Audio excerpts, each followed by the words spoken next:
Donc bonjour à toutes les quatre de l'équipe donc de Sex Educ. Merci pour cette invitation pour discuter aujourd'hui donc contraception féminine et notamment de vos expériences personnelles par rapport à la contraception que vous employez dans votre sexualité.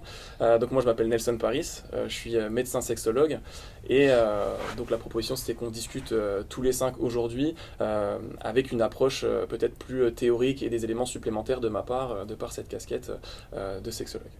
Donc on va faire peut-être un tour de table pour commencer. Je vous laisse vous présenter et puis expliquer un petit peu la contraception que vous avez choisie. Alors, moi, c'est Swan. J'ai 21 ans et mon moyen de contraception, c'est seulement le préservatif. Parce que c'est un moyen assez simple, facile d'accès. Et je ne veux pas prendre de contraception personnelle par rapport aux effets néfastes qu'on peut trouver sur Internet, etc. Donc, voilà. Ok. Alors moi c'est Elisa, j'ai 21 ans et mon moyen de contraception c'est la pilule. Pourquoi ce moyen de contraception? Parce que déjà pour pas avoir d'enfants et puis c'était c'est le moyen le plus simple d'accès pour moi je pense. Et voilà. Moi, c'est Pauline, j'ai 21 ans aussi. Je prends la pilule en continu, contrairement à Elisa. Pourquoi en continu? Parce qu'au moment où j'ai consulté pour prendre la pilule, j'étais fumeuse. Donc c'est celle qui me convenait le mieux pour tous les autres risques. Et selon les partenaires, j'utilise aussi un préservatif. Moi c'est Emma, j'ai 21 ans. En première contraception j'ai eu la pilule, non continue comme Elisa. C'était ma première contraception à 15 ans, premier rendez-vous gynécologique. Et il y a presque 3 ans, bientôt 3 ans, je suis passée au stérilet hormonal. Pas cuivre parce que pour X raisons, je sais plus ce que m'avait dit ma gynéco, mais c'était pas le mieux. Donc je suis restée sur un hormonal et je le change logiquement dans quelques mois là. C'est la fin pour en mettre un autre. Je reste sur un stérilet. Ok. Donc quatre contraceptions relativement différentes, même s'il y en a qui sont un peu complémentaires, ou en tant que notamment le préservatif est utilisé. Donc vous avez parlé de préservatif. Est-ce que vous parlez préservatif féminin, masculin? Quand vous parlez préservatif, c'est tellement reconnu que quand on parle de ça, c'est directement masculin, donc on précise même plus. De quel préservatif vous parlez du coup quand vous abordez ça sous ce... Moi, masculin, Ouais. seulement. Ok. Il y en a de vous qui ont essayé le préservatif féminin ou pas? Non, Non, jamais. Ok. Toujours masculin. Toujours masculin, ouais. Pour moi Ça aussi. marche. Pourquoi? Très peu informée. J'étais... Alors, autour de mes relations sexuelles, c'était toujours des partenaires avec qui il y a une relation derrière. Et du coup, le préservatif a été utilisé très peu de temps parce qu'il y a eu un dépistage très rapidement après. Et du coup, le plus accessible a toujours été le préservatif masculin et je pense que c'est aussi celui sur lequel on est le plus informé. On est beaucoup moins informé sur le féminin et du coup, juste ce laps de temps avant dépistage et en attente des résultats, ça a toujours été la solution de facilité d'utiliser un préservatif masculin. Ouais, effectivement, Ouais. il y a l'information, l'accessibilité. Ouais. Enfin, on trouve par exemple plus facilement des distributeurs finalement avec des préservatifs masculins que des préservatifs féminins. Oui. On verra dans une autre vidéo, on parlera un petit peu efficacité finalement des moyens de contraception. Et c'est pareil, le préservatif masculin étant beaucoup plus diffusé, je pense que l'utilisation est beaucoup plus sécure. Les personnes savent mieux l'employer et donc il y a moins de risques aussi finalement d'avoir un défaut d'utilisation du matériel, parce que là c'est du matériel qui est purement physique hein, pour éviter du coup une grossesse. Donc là, vous avez mis en avant en tout cas cette question aussi d'information et d'accessibilité. Sur la démarche, donc, vous avez évoqué également le fait d'avoir quelqu'un de stable dans le temps. Donc il y a un projet, quand la contraception c'est donc pas un préservatif, il y a aussi cette idée donc, de connaître la personne et de ne pas prendre de risque au niveau peut-être des infections sexuellement transmissibles, donc des IST, qui est un des points essentiels au-delà de la contraception, mais pour avoir une sexualité en toute sécurité. Et vous avez mis en avant donc qu'il y avait eu un cheminement pour certaines d'entre vous dans la contraception, des choix qui ont été faits donc parfois sur conseil de professionnels.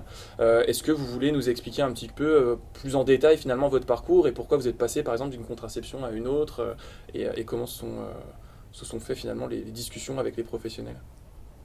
Je pense que je vais commencer du coup. Ouais. Ok. Ma toute première pilule, je l'ai prise avant de connaître, d'avoir X relations. C'était pour mes règles, parce que j'avais des règles très très douloureuses, et du coup une solution qui pouvait aider, c'était du commencer à prendre une pilule, donc j'ai commencé à l'âge de 15 ans. Et effectivement, ça m'a aidé. À la base, c'était ni pour IST ni pour grossesse, c'était vraiment juste pour atténuer mes règles, ce qui a marché. Et je l'ai gardé pendant 2 ans et demi, 3 ans quasiment, avec renouvellement. Quand j'avais repris mon deuxième rendez-vous gynécologique, j'étais aussi repartie sur une pilule. Et ce qui me convenait bien pendant un temps, jusqu'à ce que je me rende compte que ça m'avait causé beaucoup de sauts d'humeur. J'avais énormément de sauts d'humeur avec la pilule, où je m'en étais pas forcément rendu compte. Mais en discutant avec mon entourage, etc., on a remarqué qu'effectivement, je pouvais varier énormément. Et une libido qui avait beaucoup baissé. Et à ce moment-là, du coup, j'ai décidé de prendre rendez-vous avec ma gynéco, de lui en parler. Et elle m'a dit qu'effectivement, ça pouvait avoir un lien. C'est des effets des effets secondaires qui arrivent chez certaines personnes, pas pour tout le monde. Et du coup, on a discuté autre contraception. Et même moi, au final, la pilule me convenait plus forcément, dans le sens où c'était une pression pour moi de devoir ne pas l'oublier, de la prendre dans les temps, qu'il n'y ait pas d'erreur, que s'il y avait un trou, de plus savoir si je l'avais prise, si je ne l'avais pas prise. Comme c'était pas de la continue, il y avait toutes les plaquettes, enfin toute la fin de plaquette placebo, donc c'est pareil. Être sûr de toujours en avoir une sur soi. Enfin, ça me causait beaucoup trop de stress, ça me plaisait plus, alors que le stérilet, une fois qu'il y est, il bouge plus. Et s'il n'y a pas de problème à la pause, on est tranquille pour 3 ans. Et ça fait 3 ans que je n'ai plus à me soucier de ma contraception et à me demander si tout va bien, etc. Je sais qu'elle est là et que j'ai pas à m'en soucier jusqu'à ce que je la change, quoi. Donc c'est pour ça que moi, le stérilet, ça a été meilleure décision de ma vie. Et même d'un point de vue relationnel, moi, c'était pratique de me dire que, étant donné que j'avais des relations sexuelles, la pilule, il n'y avait plus de risque. C'est-à-dire que là, maintenant que j'étais passée au stérilet, j'avais plus à me dire mais on a eu un rapport tel jour, est-ce que j'ai oublié de prendre ma pilule parce que sur tel jour, trop de contraintes. Ouais. Trop de contraintes. Donc j'ai changé et j'en suis ravie. Donc là, si je reprends un petit peu ce que vous venez d'expliquer, donc vous avez une pilule au départ, vous avez à ce moment-là des sauts d'humeur, enfin voilà, il y a des éléments que vous attribuez à cette pilule, qui était donc une pilule hormonale. Oui. Et vous basculez sur un DIU, diplôme intra-utérin, donc stérilet, qui est à hormones aussi. À hormones aussi, Okay. mais qui n'ont pas eu du tout les mêmes effets. Ouais. Alors après, comme m'avait dit ma gynéco, on n'est pas sûr. On ne Ouais. peut pas garantir que c'est la pilule qui cause ça, mais on peut changer et voir si les effets sont les mêmes. Et à ce moment-là, potentiellement, après, passer sur un stérilet en cuivre qui n'a plus d'hormones. Ouais. Et du coup, on pourrait vraiment dire que c'est telle hormone qui peut avoir cet effet sur moi. Donc, j'aurais jamais eu la réponse précise. Peut-être que c'était pas ça, peut-être que c'était ça. Mais en tout cas, depuis que j'ai le stérilet, ça va beaucoup mieux. Je suis beaucoup plus tranquille, on va dire. Je sais pas si c'est forcément le bon terme, mais j'ai moins de sauts d'humeur et j'ai une libido qui est remontée, du moins qui est beaucoup plus stable.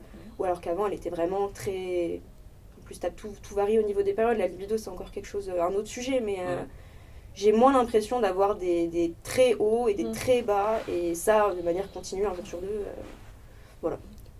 Donc ça, ce sera pas forcément la discussion d'aujourd'hui, mais pour les personnes qui pourraient écouter ce contenu plus tard ou regarder ce contenu, c'est important aussi de voir qu'il y a des éléments qui sont renseignés par la science, donc notamment effectivement les possibles sauts d'humeur, etc. Et en même temps, on a des parcours de vie où il se passe des choses dans notre vie. Je précise ça pourquoi ? Parce que vous pouvez avoir des sexologues qui vont avoir des formations initiales différentes, donc vous avez qui seront chirurgiens, il y en a qui sont infirmiers, il y en a qui seront du coup médecins. Dans les médecins, il y en a qui seront plutôt orientés sur certaines spécialités médicales. Moi là, en tant que psychiatre, du coup, j'ai quand même des choses qui me viennent en tête, à savoir, est-ce que sur cette période-là, vous avez des choses plus compliquées ? Est-ce que c'était une vie qui était un peu plus stressante ? Est-ce que dans cette période aussi, le fait de devoir réfléchir sans arrêt à sa contraception, c'est pris, c'est pas pris, est-ce que déjà rien que ça peut pas apaiser un petit peu ? Est-ce qu'à l'heure actuelle, ou au moment où vous passez sur un autre format, est-ce que c'est une période où vous êtes plus apaisé, plus épanoui, et du coup forcément il y a aussi moins cette irritabilité qui est rapportée. Voilà, ça c'est des choses qui me paraissent aussi importantes finalement à aborder, puisque c'est parfois non pris en compte, ou alors on a tendance à très rapidement aller sur des effets secondaires puisque quand vous prenez une notice, il y a toujours beaucoup d'effets secondaires. Ouais. Et ça, c'est quelque chose que je vois beaucoup, même en consultation, des personnes qui vont se saisir de ça alors qu'on a parfois d'autres explications, et où on a des explications parfois qui sont, comme on appelle, multifactorielles, avec plein d'éléments différents à prendre en compte pour expliquer.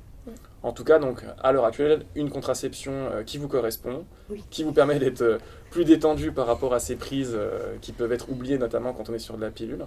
Carrément. Et donc voilà, donc un chemin qui a pris quand même quelques temps, quelques années avant de trouver quelque chose qui vous C'est ça, correspond. ça va faire 6 ans du coup maintenant que j'ai commencé la contraception. Ok. Et que je prends ma décision au bout de 6 ans, on va dire, d'être sûre de là où je vais, et que après ce premier test, je suis convaincue et que je veux continuer là-dessus.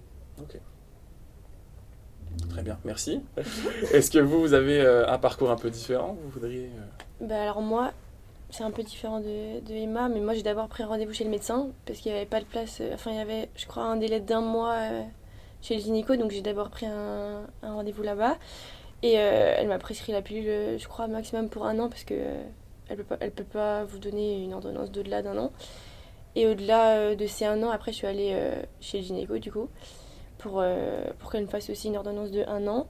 Et voilà.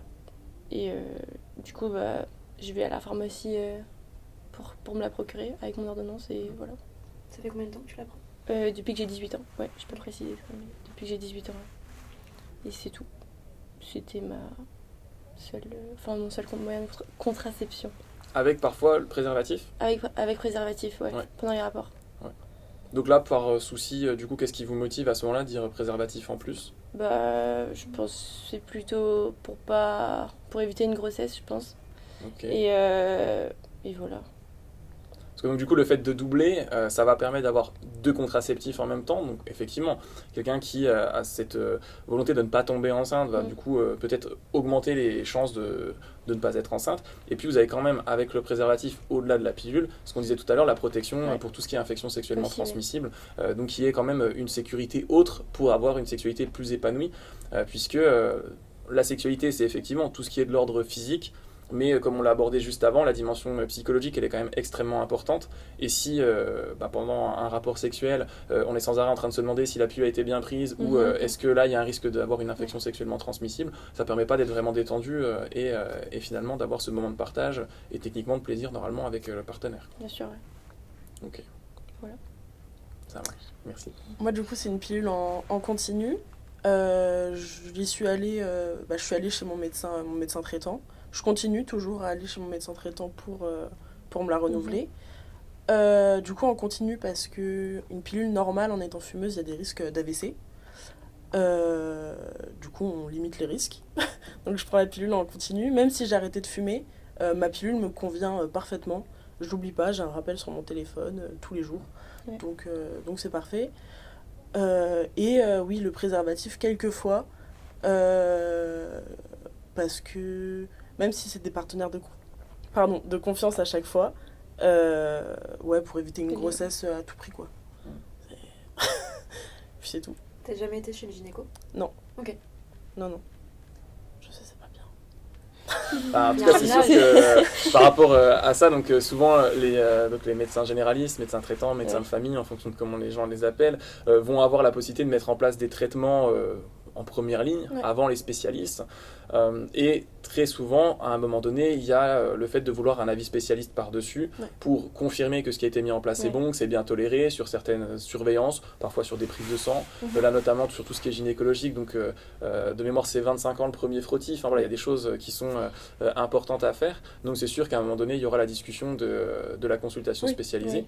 Mais pour l'instant, vous avez une contraception qui vous convient, médecin traitant est en confiance, et vous aussi, finalement, dans la mise en place de ce modèle-là. Donc on sent que c'est pareil, c'est quelque chose qui est rodé et qui, pour l'instant, convient parfaitement.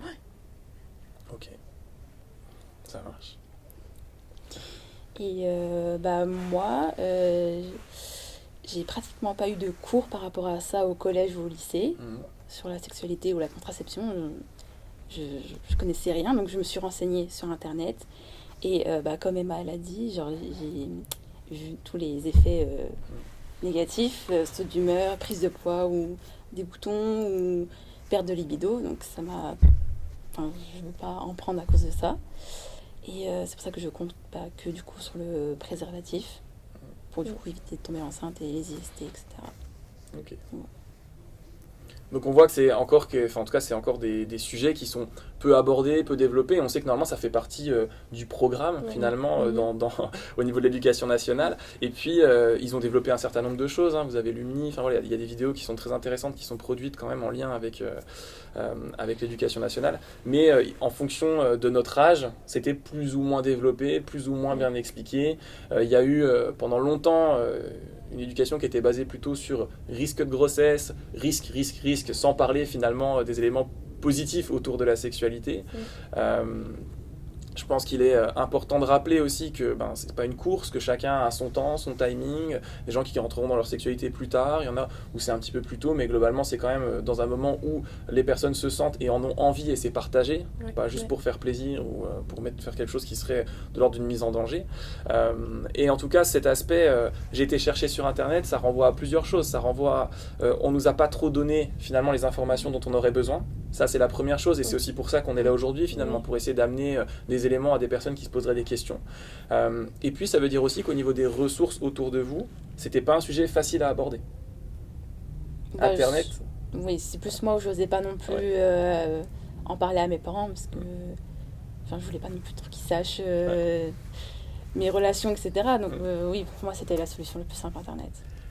C'est ça, avec les risques que ça comporte, mais c'est extrêmement intéressant cet aspect-là de se dire que c'est quand même un sujet qui nous met en difficulté, notamment quand on est ado, jeune adulte. Enfin voilà, c'est quand même quelque chose qui est de l'ordre de l'intime. Et normalement, dans les familles, on n'expose pas son intime comme ça. Donc c'est soit les parents qui prennent les devants et qui en parlent spontanément pour dire le jour où tu en auras besoin, finalement, tu as déjà les informations. Et pas viens me voir le jour où tu en as besoin, parce que ça veut dire effectivement qu'il y a une entrée dans la sexualité. Donc ça, c'est super intéressant aussi de voir comment finalement on anticipe, comment on fait pour parler de choses tout en mettant en avant qu'en fait, c'est pas un encouragement ou une incitation à commencer, mais juste de dire le jour où vous en avez besoin, vous êtes informé, vous serez en sécurité parce que vous avez eu ces informations-là. Et ça, c'est extrêmement important aussi. Donc sur les ressources que vous pouvez avoir, il y a Internet. On est quand même dans une société où les jeunes ont de plus en plus recours à Internet pour aller chercher de l'information, avec, encore une fois, tous les risques que ça comporte. Il faut savoir que là, on a parlé médecin traitant, on a parlé rendez-vous gynéco, on a aussi tout ce qui est planning familial, qui permet aussi d'avoir la possibilité d'un accès à de l'information et de pouvoir réfléchir ensemble à ce qui conviendrait le mieux à une personne. Tout ça, c'est extrêmement important que les jeunes puissent savoir qu'ils ont des recours et des ressources où les parents ne sont pas forcément informés, ce qui leur permet de préserver leur intimité tout en se mettant en sécurité. Donc voilà, ça c'est quelque chose, je pense, d'essentiel dans ce souci de contraception. Et puis d'épanouissement, parce que si vous avez une sexualité et que vous êtes arrivé sur de la contraception, c'est bien qu'il y a des aspects positifs autour de ça pour vous dans votre vie et dans votre quotidien et votre vie de couple notamment. Carrément, oui. Sur la dimension des risques, puisque là vous avez abordé quand même ça, on a eu donc la discussion l'approche de la pilule, le risque de tout ce qui est risque de thromboembolique, en fait on appelle ça sur le plan médical, c'est-à-dire de faire un AVC, en tout cas un caillot. Donc effectivement, sur les études, elles montrent bien que chez les femmes jeunes, il y a peu de risques. Simplement, plus on avance en âge et plus il y a de facteurs qui vont se potentialiser, comme notamment le tabac, et plus on va éviter telle génération de pilules, puisqu'il y a plusieurs générations, et c'est ça en fait que vous avez abordé en disant je suis passé sur une continue, etc. Et puis après, sinon on va chercher d'autres moyens de contraception où on ne prend pas ce risque de manière inutile. On a eu à un moment donné, plutôt dans les années 2010, une critique de tout ce qui était pilule hormonale, avec notamment une problématique thromboembolique, donc type AVC, et puis il y a eu ces questions sur la libido, et puis saute d'humeur, etc. Donc ça là-dessus, il faut prendre aussi en considération que les études notamment sur la dimension cancer, puisque c'était un des débats aussi, c'était est-ce que ça majore les cancers. Les études, elles sont assez unanimes là-dessus. Sur moi, ce que j'ai pu revérifier, c'est le cancer du sein, un très léger risque, mais qui est vraiment minime. Et par contre, il y a plusieurs autres cancers pour lesquels en fait c'est plutôt protecteur. Ce qui est ovaire, endomètre, cancer, je crois, colorectal, etc. Il y a plusieurs éléments sur lesquels c'est plutôt protecteur finalement. Donc c'est partagé. Et donc là encore, et c'est ça qui est très important, c'est de se dire il faut que vous soyez pris en compte dans la globalité de ce que vous êtes, avec votre histoire, votre génétique, votre mode de vie, puisque c'est là où être accompagné par un professionnel permet d'avoir une contraception pertinente et sécuritaire. parce qu'en fonction de vos besoins, le choix sera un peu différent. Et il y aura toujours cette balance entre le bénéfice et le risque qui va vous être proposé. Mais je pense qu'on a quand même, notamment sur les pilules et tout ce qui est hormonal, un recul qui est très important et qui permet de savoir ce qui est risqué, ce qui ne l'est pas. Et globalement, on est vraiment sur... c'est vrai que quand on parle un petit peu de bénéfices que ça a sauvé des centaines de milliers de jeunes femmes, ce moyen-là. Parce que justement, avant, pas de contraception, une mauvaise contraception entraînait des grossesses, parfois pas non désirées, avec tous les risques de comment on fait pour interrompre une grossesse. C'était ça en fait. Et donc c'est là où ça a été pensé pour sauver des vies, pour que les femmes ne se mettent pas en danger en fonction d'une grossesse qui n'aurait pas été désirée. C'est soulageant parce qu'on est passé d'une génération où maintenant on parle plus de sexualité que pour procréer, mais aussi pour le plaisir. Et du coup, c'est très soulageant de se dire qu'on a des moyens de le faire sans forcément tomber enceinte ou avoir cette pression de tomber enceinte, parce que ça, malgré tout, ça sera que pour la femme. Donc c'est assez rassurant d'avoir ça au quotidien et on n'est pas assez informé sur les bénéfices, sur les qualités en fait de la pilule. Ce que vous venez de dire, je ne l'ai jamais entendu. Tout ce qui est tout ce qui est la pilule protectrice ou du moins contraception protectrice pour certains cancers, nous on est vachement au courant sur tout ce qui est négatif, sur tous les effets négatifs, effets secondaires comme on en parlait beaucoup avec Swan, de baisse de libido, boutons, prise de poids, mais tous les côtés positifs on en entend très peu parler au final. Donc c'est vrai qu'on n'est peut-être pas aussi, même quand plus on se rapproche du côté adulte, on n'est peut-être même nous pas assez informés sur tout ce que ça peut apporter et la diversité qui est mise à notre disposition. C'est là où la recherche est très importante en tout cas, parce que c'est quand la population se pose des questions, ou même le corps médical, il y a des recherches qui sont faites pour essayer d'aller vérifier, valider, invalider un petit peu ça. Et donc il y aura des études qui diront une chose, d'autres qui diront un petit peu l'opposé. Et ce qui va être important, c'est les statistiques, c'est-à-dire plus on augmente finalement ces recherches, et plus il y en a une étude qui dit quelque chose et 10 études qui disent l'inverse, on va pouvoir s'orienter un peu sur ce que les 10 études vont rapporter. Donc c'est toujours intéressant effectivement de se documenter. C'est pour ça qu'en médecine, on continue vraiment à rechercher un petit peu ces choses-là. Donc voilà, moi ça c'est quelque chose, 2017. L'étude dont je parle, c'est une étude de 2017, donc qui est relativement récente. Et je pense qu'il y en a eu d'autres depuis. Mais c'est important en tout cas qu'on continue toujours ces recherches-là pour et mettre en sécurité notamment tous patients et patientes qui vont utiliser un moyen de contraception. Sur ces thématiques-là, donc la contraception féminine, peut-être pour terminer, donc là on a parlé de vos moyens de contraception, il y en a d'autres qui existent. Est-ce que vous les avez en tête? Est-ce que vous en avez déjà entendu parler? Alors principalement l'implant. En autre contraception, hormis pilule, stérilet, on entend beaucoup parler de l'implant. Enfin, moi je ne vais pas parler pour vous, mais... Et anneau vaginal, mais je ne cache pas que c'est que de nom. Je ne connais quasiment rien sur l'anneau vaginal. Que ce soit comment ça se met, comment ça se prend, enfin aucune idée de ce que c'est, hormis la tête que ça a et c'est tout. Et principalement un plan pour moi. Ouais, pareil pour moi. Pilule ou implant, ou stérilet, mais tout le reste, aucune information. Il y a les patchs aussi. Oui, les patchs. Mais tout le reste, j'ai pas eu trop d'informations là-dessus, non plus, je pense. Après, on reverra aussi du coup sur l'efficacité des moyens de contraception. Vous avez finalement ceux qui sont les plus sûrs. Après, les autres, au niveau donc de l'indice de Pearl dont on parlera plus tard, ça montre c'est un petit peu moins efficace et c'est peut-être pour ça que c'est moins communiqué, mais ça reste relativement efficace et il y a des personnes qui vont utiliser donc par exemple anneau vaginal ou patch et qui s'en disent très satisfaites. Donc c'est important déjà qu'on puisse décliner, parce qu'on parlait hormones, pas hormones avec vous, c'est un sujet classique en tout cas chez toute femme qui se pose des questions sur sa contraception. Donc en non hormonal, on va avoir effectivement les préservatifs qui sont des barrières mécaniques, on va avoir le stérilet au cuivre, où là ce qui va en fait empêcher finalement la grossesse, c'est en fait une petite inflammation locale qui empêche l'œuf en fait de prendre au niveau de l'utérus. Donc c'est comme ça que ça marche. Alors que les hormones, ça va jouer sur le cycle et sur d'autres éléments dont on parlera un petit peu plus tard. Sur tout ce qui est hormonal, vous avez donc des choses que vous avez déjà abordées, pilules. Donc il y en a plusieurs générations, et il y a des pilules et des pilules microdosées, donc ça c'est les différentes pilules qui existent. Vous allez avoir le stérilet hormonal, dont on a parlé aussi. Vous allez avoir l'implant, donc qui se met dans le bras, au niveau donc, entre les chefs du biceps. Et puis, les éléments importants là-dessus, c'est que c'est fiable. Pareil, ça va être mis en place quelques années et ensuite il faut le retirer. Le seul point de vigilance, c'est s'il y a une prise de poids qui n'est pas forcément due à ça. En fait, s'il y a une prise de poids chez la personne qui l'a, il faut faire réévaluer pour savoir s'il est toujours efficace. Ensuite, on a parlé donc anneau vaginal, donc ça c'est pareil. En fait, l'anneau vaginal c'est hormonal, c'est juste que ça se met au niveau donc, du vagin. Et le vagin étant très bien vascularisé, en fait, les hormones elles vont diffuser via tout le réseau veineux en fait à ce niveau-là. Et ça va diffuser et avoir le même effet que d'autres dispositifs. Donc simplement, c'est un anneau qui est souple, qui peut être du coup senti pendant le rapport, mais qui n'est pas du tout douloureux ni pour la femme ni pour l'homme. Et donc c'est juste d'aller le mettre au fond du vagin. Ok. Vous avez tout ce qui est cap cervical, donc c'est un peu différent de tout ce qui est préservatif. C'est des éléments qui vont, diaphragme et cap cervical, des éléments qui vont être en place sur plusieurs heures chez la femme, et pour certains qui peuvent être réutilisables, lavables, etc. C'est pareil, c'est de la barrière mécanique, mais avec au niveau pareil, indice de Pearl, une efficacité qui est un tout petit peu moindre, parce que souvent il faut compléter avec des spermicides. Ok. Donc ça, c'est plutôt de l'ordre d'un gel en fait qui va détruire les spermatozoïdes en plus de la barrière physique qui est mise en place. Donc voilà, ça c'est aussi d'autres moyens de contraception qui existent et qui peuvent être des alternatives en fonction des souhaits de chacun et de chacune. Ok. Super intéressant. Ouais.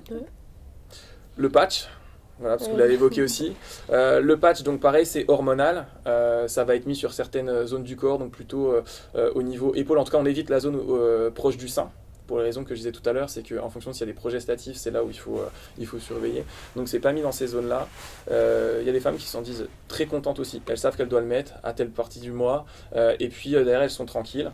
Le seul bémol qui a été mis en avant pour ce système-là avec les personnes avec qui j'ai discuté, c'est que si vous êtes par exemple quelqu'un qui fait un sport aquatique, c'est compliqué parce que ça va rapidement coince. se décoller. Ouais. Donc pour les douches, etc., c'est moins gênant, mais quand vous êtes immergé de manière récurrente, ça va se décoller. Donc là, soit il y a un complément avec un anneau vaginal sur les périodes où vous pourriez, par exemple, je sais pas, aller à la plage de manière plus fréquente, Ouais. soit sinon il faut voir un autre modèle que celui-là. Ok. Je connais pas du tout. Mais après, je trouve quand même que le moyen le plus utilisé, ça reste quand même le stérilet et la pilule. Parce que, par exemple, quand j'ai eu un rendez-vous chez le gynéco, je lui ai dit que je voulais peut-être essayer le stérilet. Elle m'a dit « Ah non, non, je vous donne la pilule. » Donc je trouve qu'il y a quand même un... Enfin, je sais pas comment expliquer, C'est mais la première, c'est première la solution. solution de facilité qu'on donne pour éviter... Après, il y a eu des Je vais quand même évolutions. Je préciser sais ça. que, et vous me coupez si je dis une bêtise, mais avant, le stérilet, par exemple, n'était pas conseillé tant qu'on n'était pas tombé enceinte. Les stérilets étaient utilisés qu'à une femme qui avait déjà eu des enfants pour un moyen de contraception après, et encore considéré comme peut-être trop dangereux pour une femme qui n'avait pas encore eu d'enfant.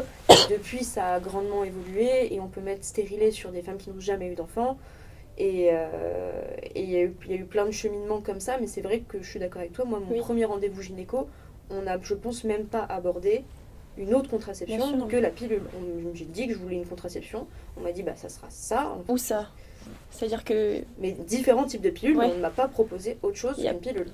Ouais, C'était même pas envisagé, pas discuté, rien du tout. Ouais.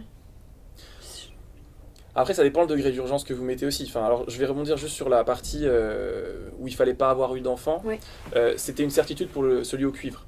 Donc, Ok. celui au cuivre, c'était des femmes qui avaient déjà eu des enfants. Celui hormonal, j'ai pas ça en tête. Peut-être que ça l'était, mais en tout cas, c'était beaucoup plus renseigné pour la partie cuivre. C'était de se dire, c'est en premier de l'hormonal si on veut un stérilet.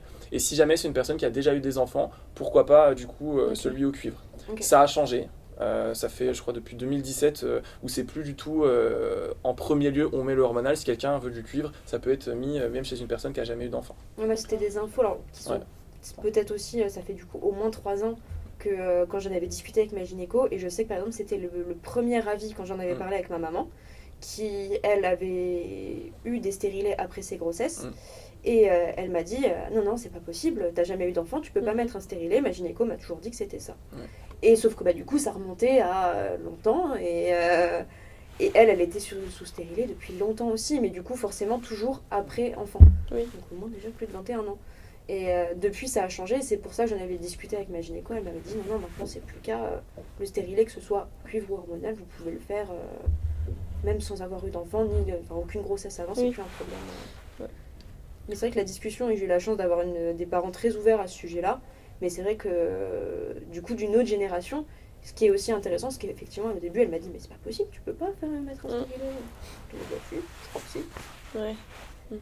Donc d'avoir les avis des anciennes, d'autres générations, c'est intéressant aussi d'en discuter sur comment ça se passait avant, où c'était pas pareil non plus, où il y avait encore moins de facilité d'accès à une contraception, enfin c'était complètement différent. Et sur justement, donc il y a l'évolution finalement de la médecine et de l'accompagnement des personnes en fonction de leurs souhaits. Et là tout à l'heure vous avez dit toutes les deux, donc première proposition finalement c'est la pilule ou, mais c'est très rapidement la pilule. Ouais. Et en même temps moi je peux pas m'empêcher de penser à la temporalité. Puisque tout à l'heure vous avez dit sur le premier rendez-vous que je prends c'est dans un mois, finalement je vais chez le médecin traitant pour que ça aille un peu plus vite. Donc on voit que la temporalité d'ados et jeunes adultes, il faut que les choses aillent assez vite finalement. Et si jamais vous allez voir quelqu'un et que vous parlez stérilet, il faut quand même potentiellement, je pense, le commander. Enfin, il faut en parler, il faut vérifier qu'on puisse le poser. Donc, à mon avis, il y a aussi cette notion-là de la pilule, c'est simple et c'est tout de suite. Ouais, c'est ça. Même si vous devez attendre le début de votre prochain cycle. Oui. Parce que ça se commence pas comme ça. Oui, enfin voilà, ça aussi, il faut dire. Quand vous avez une plaquette, vous commencez le premier jour des règles. Oui. Ouais. Donc, si jamais quelqu'un va finalement chez le médecin et qui dit moi j'aimerais une pilule, il va dire ok, je vous prescris, mais vous commencerez le premier jour de vos règles. Donc, si c'est pas pour tout de suite, il y a une période où de toute manière il va falloir se protéger avec un moyen de contraception autre qui va être mécanique forcément pour pouvoir se couvrir finalement par rapport au risque de grossesse. D'ailleurs, en parlant de règles, c'est peut-être intéressant aussi de préciser que moi, en étant sous pilule continue, je n'ai plus du tout de règles. Ouais. Voilà. J'ai plus rien. Ce qui pour différentes personnes peut être un avantage comme un inconvénient. Tout à fait. Il y en a qui adorent ne plus avoir leurs règles parce que c'est une contrainte en moins au quotidien et pour certaines femmes on sait bien de quoi on parle. Et au même titre que des personnes ne supportent pas ça parce que c'est un gros facteur de stress de dire mais en fait si dans l'hypothétique où je tombe enceinte, ce qui est faible mais qui peut arriver, j'ai l'impression que je pourrais jamais le savoir ou voilà. Tout à fait. Mais c'est vrai que c'est sympa. C'est quand même agréable de les avoir. On voit les souhaits de chacun et de chacune en tout cas par rapport à la contraception, mais c'est extrêmement important puisque quand il y a par exemple des jeunes femmes, des femmes qui se plaignent de règles douloureuses, très rapidement ça va basculer sur une proposition hormonale justement pour essayer de réguler ça, et donc notamment dans les problématiques d'endométriose ou juste de règles douloureuses, c'est quand même très rapidement mis en avant. Au niveau de l'implant, parce que vous parlez beaucoup stérilet, pilule, etc., enfin en première ligne, l'implant c'est quand même quelque chose qui est quand même pas mal pratiqué. Enfin, moi, pour être passé sur les services de gynécologie pendant mes études, c'était quand même un acte qui était assez fréquent, avec pause, retrait, etc. Enfin, c'est quand même un moyen qui est très utilisé quand même et très fiable aussi par rapport à la contraception. Et on a des moyens qui sont plus permanents, qui sont comme chez la femme ligature des trompes, pour en fait que l'ovule n'arrive pas finalement à l'utérus et ne soit pas fécondé. Mais ça, c'est une situation définitive qui est plutôt utilisée chez des femmes qui ont eu des enfants et qui ont terminé leur projet en tout cas de grossesse, ou alors des personnes qui sont déjà majeures et qui sont certaines qu'elles ne voudront pas d'enfants. Mais c'est effectivement une solution immédiate, quoi. C'est ça. Une fois que c'est fait, on ne revient pas en arrière. Non, c'est sûr. Est-ce que l'une d'entre vous a une réaction supplémentaire par rapport à la contraception féminine ou des questions? Moi j'ai fait le tour de ce que je voulais dire. Moi aussi. Nickel. Très bien, écoutez, merci à toutes les quatre. Merci à vous. Merci. Rien. Merci pour cette invitation et puis on va reprendre un petit peu la contraception masculine dans une prochaine vidéo et également tout ce qui est fiabilité, indice de Pearl sur les moyens de contraception. Voilà. Merci beaucoup. Merci.